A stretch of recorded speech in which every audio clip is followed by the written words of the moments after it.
Hi, this is Carolyn with Carolyn's Paper Therapy. I have a couple things I wanted to show you today.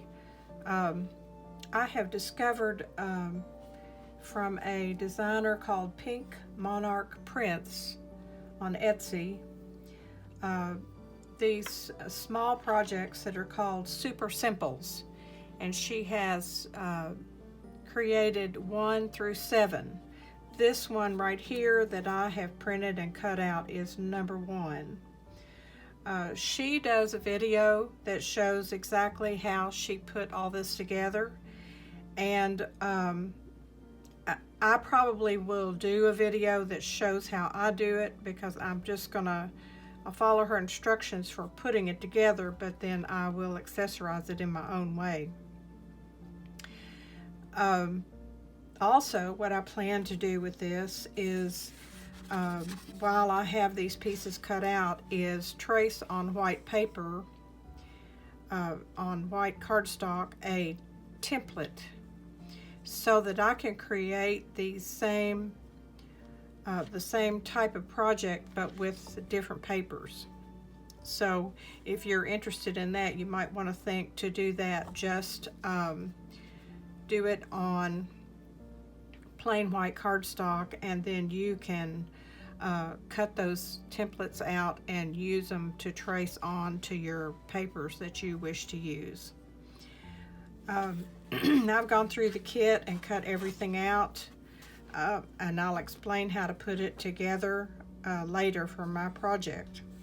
I plan to do all 7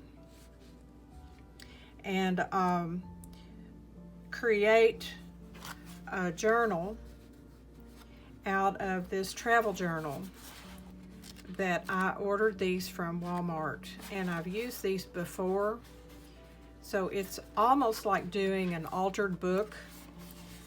So I will use these projects, but I will also insert other items, fold pages, cover with book pages, that type of thing. So this will be kind of a long project made up of smaller projects, so that'll make it easy to follow. I love the craft paper cover, and the pages inside are kind of a cream ivory color that will go well with our vintage look. The travel journal is 5.5 by 8 1/4. If you don't want to purchase a travel journal, you can actually use cardstock for your cover and papers for your middle part and put together your own journal. You don't have to purchase this item. Another thing I did when I printed these all out, I printed just on the top the pattern, the kit like she had it, but then on the back I chose a very neutral background, so that on the backs of these items, the ones that are tags and things that are going to show, they will have a kind of a neutral, nice background. I don't know if you can see this one, but it has some little words and stuff on it, but it's very faint. And this space will be used for journaling. But when I did that, I also created some strips of paper that are left over when you cut all this stuff out. So I'm going to get my rubber stamps out and stamp words, or even write words on these, and add these items to my word box. I may even use these little wooden stamps that I have to make some words of my own choice. So this is a good way to get some little papers to make your own words for your journals, which I believe that the journal itself is much more meaningful when you have words of and phrases of inspiration throughout. My husband always said, don't ever put a tag in a pocket without putting a word on it, because that gives a person a reason to pull it out to see what's on there. So I just remember that little comment every time I make a tag or something that inserts down into a pocket, that what can it hurt to have a little inspirational word on there? And it might help to guide the person to have thoughts to include in the journal. So that's what I wanted to show you. And then at the end of this video, I wanted to share something very special that's not exactly paper therapy, but over the past weekend, my mother gave me an antique trunk. And I won't be talking through the pictures that are at the end of this video, but I want to explain what the trunk is and what is inside it.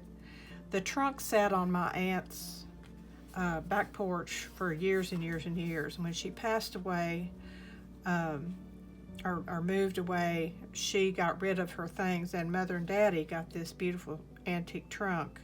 And my daddy loved to refinish trunks. So the trunk that you see in the pictures was refinished by my daddy, and on the inside of the lid, I can remember him coming in my antique shop and wanting to know if I had some old pictures or something that he could put in the top back of the trunk to make it look really neat. So I don't know if he got this picture from me or out of a magazine somewhere, but there is a picture in the back that gives it a nice antique look. The trunk still has the tray in it, and my mother has used this trunk to store all of her trims and beads and elements for the Victorian Christmas balls that she has made for years. She's quite an expert and quite creative in what she has made, and she is soon to be 95 and has chose to finish up the balls that she had supplies for, and then give me what was left in the trunk to use in my journals, or maybe even make some Christmas ornaments of my own. So this couple of weeks ago, the trunk was carried over here to my house, and my friend and I went through it yesterday, and it's just full of ribbons and lace and trim and beads of every size and sort, old jewelry, cameos,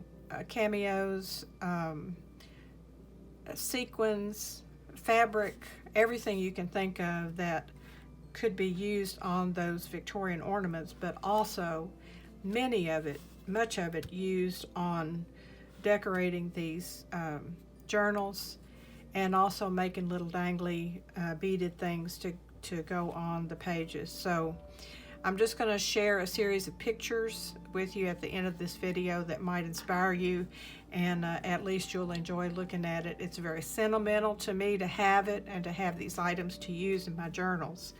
So I'll be using those, and you might keep an eye out for the same sorts of things that I'll be using, trims and things that I'm using on my journals as I make them. So that's really all I have for you today. I'm going to get busy and make my templates, and then I will get this laid out so that I can do a video to show you how to put it together. So until next time, remember, every day's a gift. Don't let a day pass you by that you don't do something creative or reach out in love with someone, and always look for the joy and share it with everyone you meet along the way. So until next time, I'll see you soon.